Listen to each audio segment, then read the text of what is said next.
Hey guys, and welcome back to the channel. So for those of you that are new here, my name is Harry, and this channel is about me talking about my learnings, some of the things that are benefiting me as I recover from long COVID, and hopefully I can share and you can relate to some of the stuff that I share on here as well. So for those of you who aren't new, I want to apologize first of all for my extended absence, but I've been thinking a lot about what I want from this channel, right? So I think beforehand I was doing a lot of interviews and also sharing some tips and advice.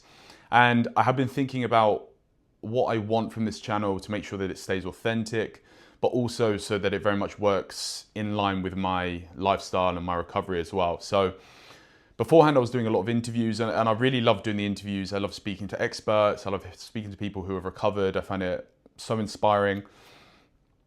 But I have struggled with the fatigue and also feeling obliged to be putting out stuff on a regular cadence, and I really struggle with that. So I want to do something where I share more of what I'm learning, I share more of my insights, because I think that feels a bit more authentic, and also it's something that I can stick to on a more regular cadence. It's something that I enjoy more. I don't find it as tiring. And maybe I'll throw in some interviews in there every now and again, but really I just want to share some kind of insights and learnings that I've come across throughout this journey, I guess we can say. So today I wanted to talk about sport and my relationship with sport, because I meet so many people with long COVID, like an unbelievable amount, who either were like high-level athletes or love to push themselves to the extreme. And maybe if you're following this channel, maybe you very much relate to that. And it's weird how common that is amongst people with long COVID and these sort of conditions. I think there's very much something in that high achiever kind of personality type who ends up getting one of these kind of conditions. So for me, I know it came after months of intense training, intense partying, intense pushing, and then I had this crash. And I don't think that's uncommon. So yeah, I've been reflecting on this a lot recently, because I've had some very difficult times in the last 4 or 5 months. I've probably experienced the worst health that I have in a long time. And on the other side of that, that's kind of helped me to reflect on what I was doing beforehand and what my healthy sort of life looked like before getting ill as well. So I'm not gonna bullshit. Like I love doing hard things, and I think even this illness has taught me that hard things are invaluable and important, and kind of the very essence of what it means to be human, right? Like doing hard things helps to build your character. It helps you to be stronger. It helps you to taste the sweet as well.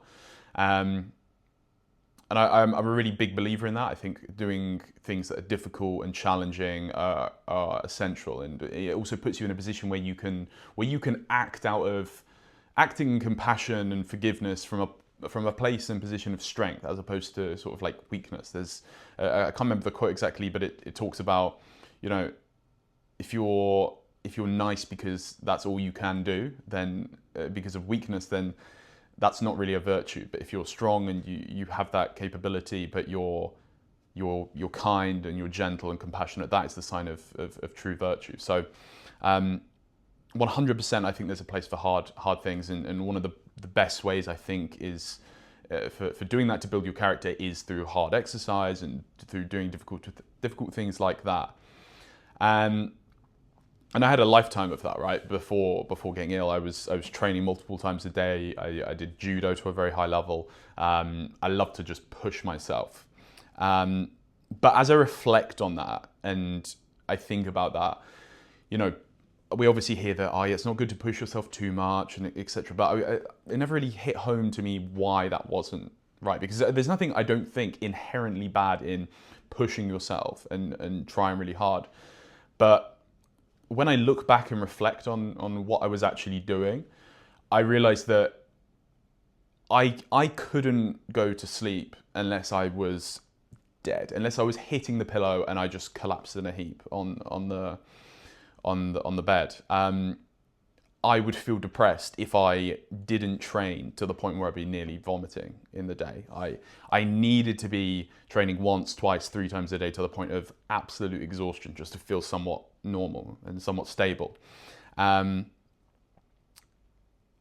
if I wasn't pushing myself to that degree and that kind of max, then my mind would be restless. I just wouldn't be able to deal with things. And I think at the time I just thought, well, obviously, if you don't train really, really hard, then, I haven't trained for a day, I'm going to feel depressed because, exercise is important and good. And obviously exercise is good and healthy and important, but it's also not normal to reach that level of just pain and misery if you're not training to absolute max. So I think looking back, I realized that what I was doing was not actually very healthy. And maybe it was more of a mask for the kind of emotional sensations or whatever that I was feeling. And I think as I look back and I reflect on that and I see how I now have to sit with sensations, I have to sit with uncomfortable feelings, I realized that,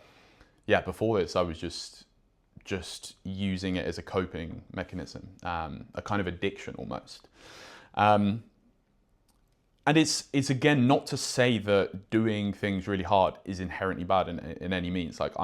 Like I say, I maintain the fact that I'm a big believer in doing things that are very difficult, and I think it's important to do those things. But I think it's the approach and the way in which you approach these things. So if we take intense exercise or doing something that is brutally challenging, a real endurance event or whatever, if you're doing that because you can't deal with sitting with yourself and the feeling of being in your body and the feeling of having sensations in your body, then that's not healthy. That's not good, and it's not a sign of strength or virtue.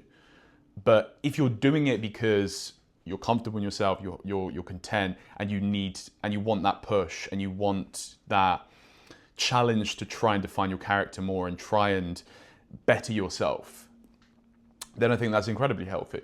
I think there's just that balance to be had, and the message and the direction in which you see what you're doing. So yeah, I think it all comes down to why you're doing something and the approach you're doing. And I find this with stuff that I do as well. Like points in the past when I've been trying to learn a language, right? Like learning language is great, but I would know for myself at points I'd be learning a language because I needed to get external validation from people being like, oh, you speak so well. Not that I ever did speak all that well.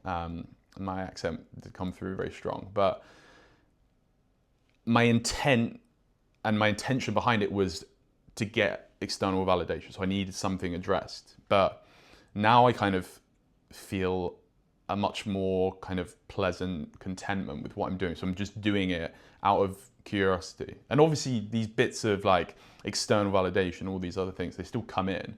But I think learning to reframe it and reshape the direction that I'm looking at it from is really helpful. And I think the same applies to sport. So that was just a little learning and a little thing that's been playing on my mind a lot recently. I thought I would share it to you guys because I know a lot of you are in a very similar boat. You have you love intense exercise. You've had a very similar experience to me with that potentially being the reason for why you get into these sort of conditions.